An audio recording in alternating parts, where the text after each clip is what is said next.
We are delighted to welcome you this morning for a conversation with the Honorable Minister. Like I mentioned, he spoke to us last evening. He had a brief discussion with some experts over dinner.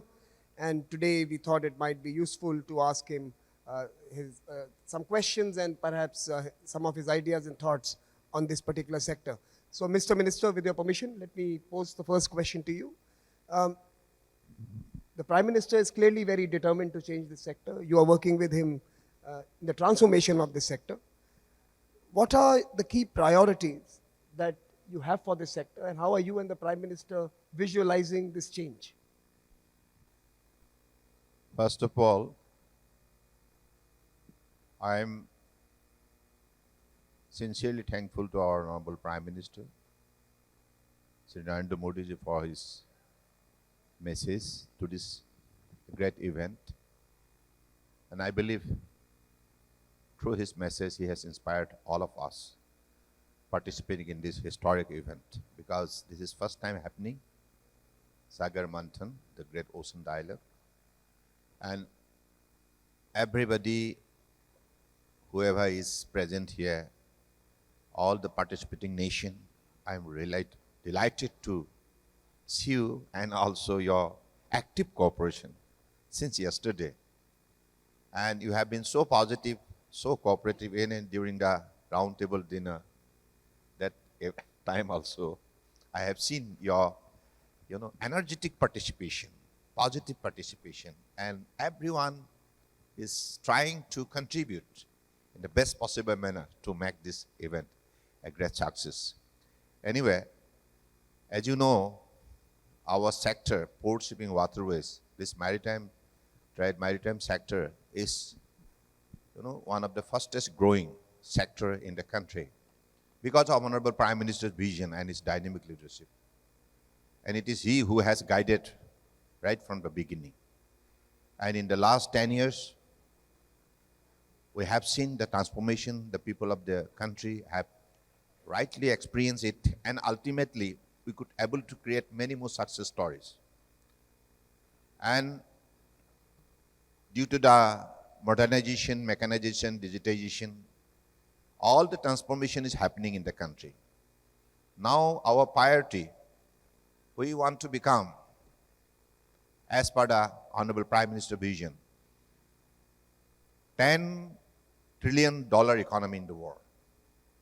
So to achieve that target, we'll have to create the ground for our faster growth in this sector.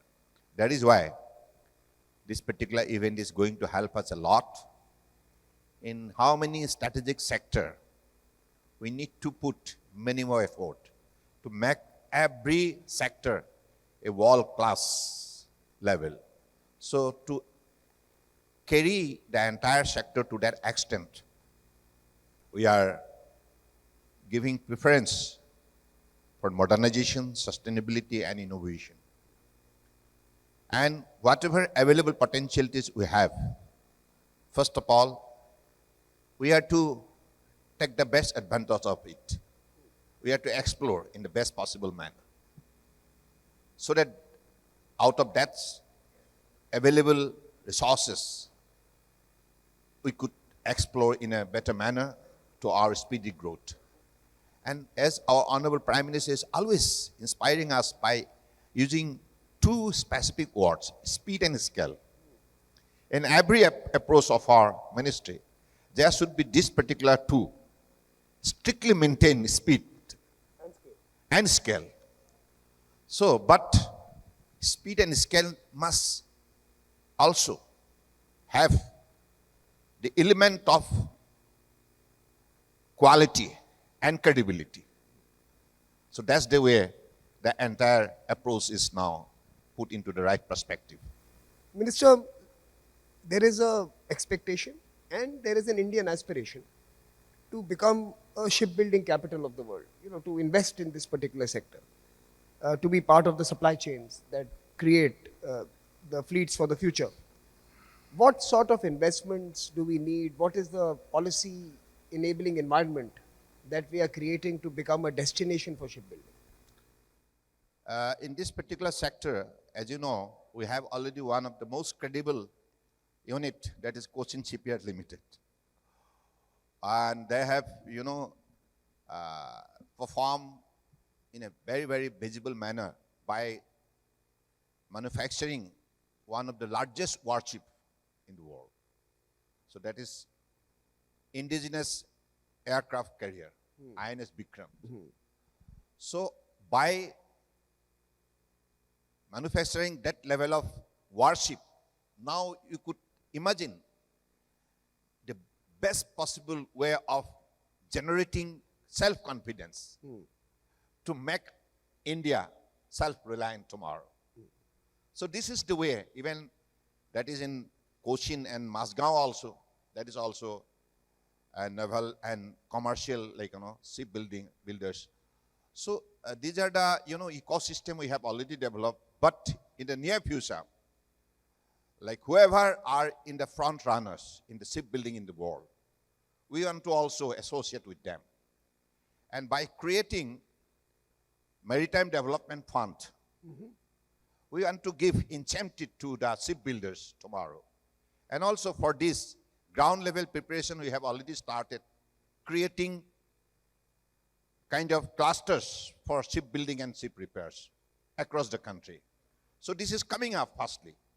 So that's the way we have the vision to make India one of the leader in the shipbuildings. You certainly use the word partnerships. So in this particular regard, as we create new trade routes because of the materials and minerals and metals that we need, and because of geopolitical and climate change reasons, in your view, what are the kind of collaborations and partnerships that are needed? And what do they entail? What do we need to do to make them happen? Yeah, it's a strategic partnership is always required. And as you know, I have already said that like whoever is particularly in these sectors created already a success story. And we are interested to build up our relationship with them. Also, through collaborative efforts, we want to make the entire ecosystem competitive enough to compete with the best shipbuilders in the world tomorrow. So India, we want to become the shipbuilding capital in the world tomorrow. So these are the, future vision plan we have. And that is why all kind of modernization, mechanization, digitization, technology, investment, everything will be put into the right perspective so that this particular vision can be met fulfilled. And this maritime fund that you're creating will be available to these partnership arrangements? Of course. So as an incentive for... Yeah. So this is to encourage the shipbuilders. Excellent. And also that is why the infrastructure, whatever quality infrastructure, 7 size of the ship need to be accommodated in our infrastructure. So that level of facility will be incorporated into the whole approach. So like what we have done for the mobile phones, we want to do for the shipbuilding industry. Yeah, of course, because in the recent past, we have already developed one beautiful infrastructure in Cochin for ship repairs and also shipbuildings. So that's the way a lot of facilities we are going to improve in the entire, the coastal lines. Yeah. Minister, the Prime Minister has also spoken about sustainability. You mentioned it twice in your speech yesterday. There is an issue of sustainable tourism. Then there is also an issue of unfair practices on the seas and exclusions. Now, how are we going to democratize this industry as such?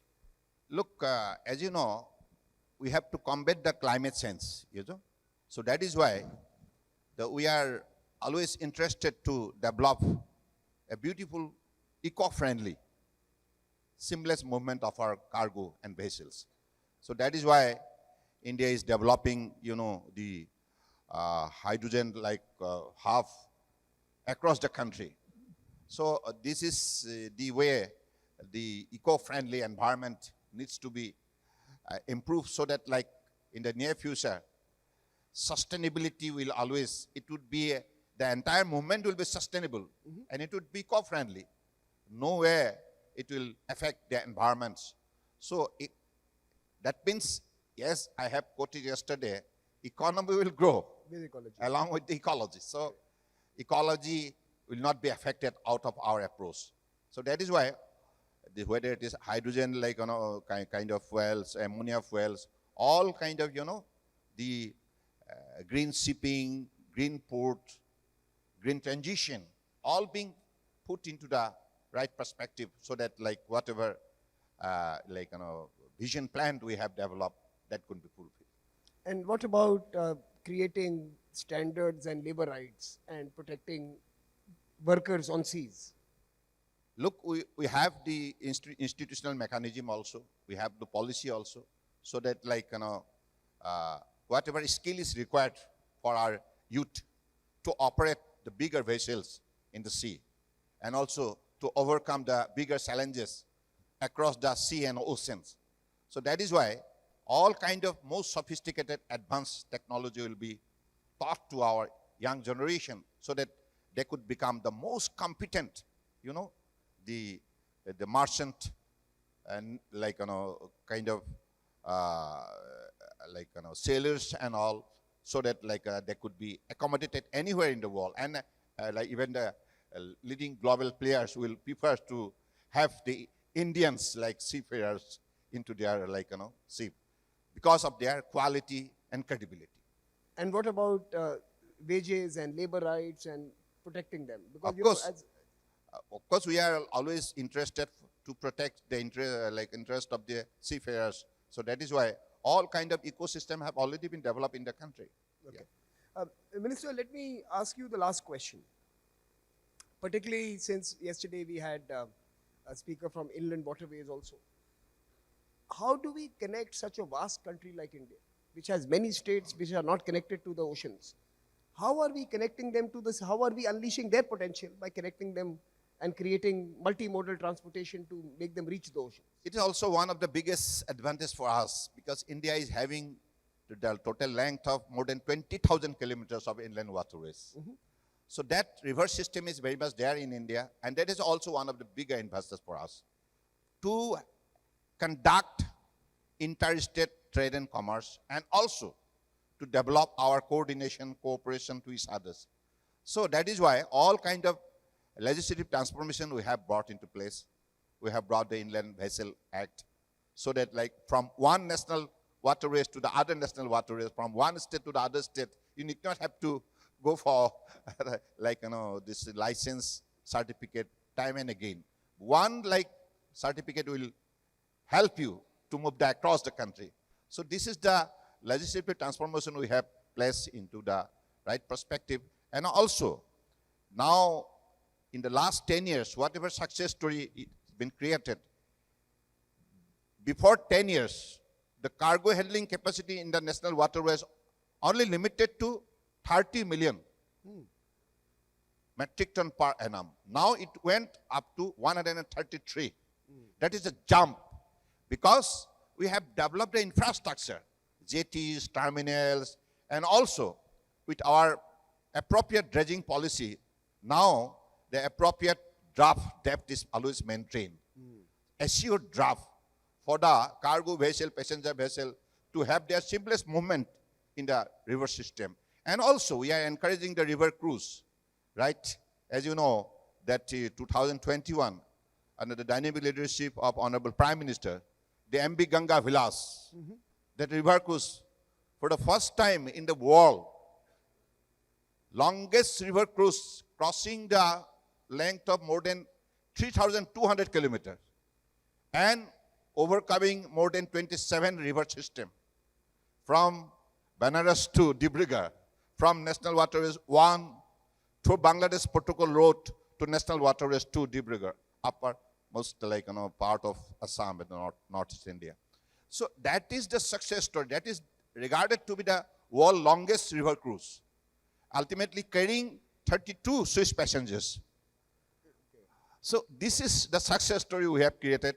And out of the success story, we could able to motivate the others investor to come and also put their cruise into the river system, ultimately generating the tourism potential. Correct.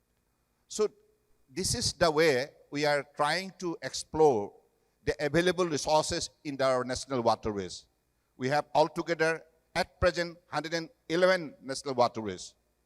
Out of these, 24 are operational. And in that operational waterways, now the cargo handling capacity is increasing day by day. Because all the infrastructure, both bank of the rivers, all the infrastructure, jetties, community jetties, passengers jetties, and also cargo terminals, all this multimodal kind of logistic park, all been developed.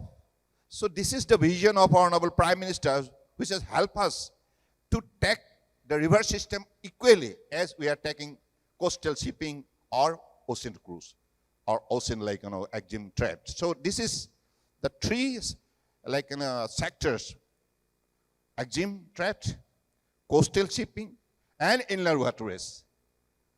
And through this Sagarmala program in the last 10 years, whatever changes and modernization, mechanization, transformation taken place, as a result, this sector now playing a key role in the faster growth of our national economy. So this is, I must, without any hesitation, I must admit that it is Honorable Prime Minister Narendra Modi whose untiring effort is happening.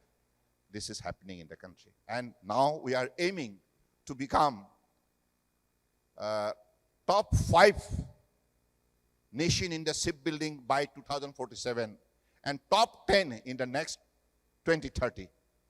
So these are the vision we have placed into the right perspective, so that right from whatever we are doing today and tomorrow will also be moving in the same speed and scale in all the sectors of maritime industry. I think this is a fantastic note to conclude this morning conversation. I think, Minister, you have outlined a vision for connecting India to its neighbors, and connecting India to the world. And more importantly, unleashing a whole new sector which will employ multiple young people and create an Indian brand across the global landscape. Of course, and I always consider water to be water to wisdom, water to weather, water to wealth, water to the world. Excellent. That's So this is the opportunities provided by waterways. So like the human being on the planet Earth. Thank you so much, Minister, the for your best time possible this manner morning. should explore. And thank you for your leadership in making this happen. Yeah. And we hope to have you back with us next year with more news and more investment decisions that would have shaped this particular journey you have decided to embark on. Ladies and gentlemen, please join me in applauding the Minister for his intervention this morning. Thank you.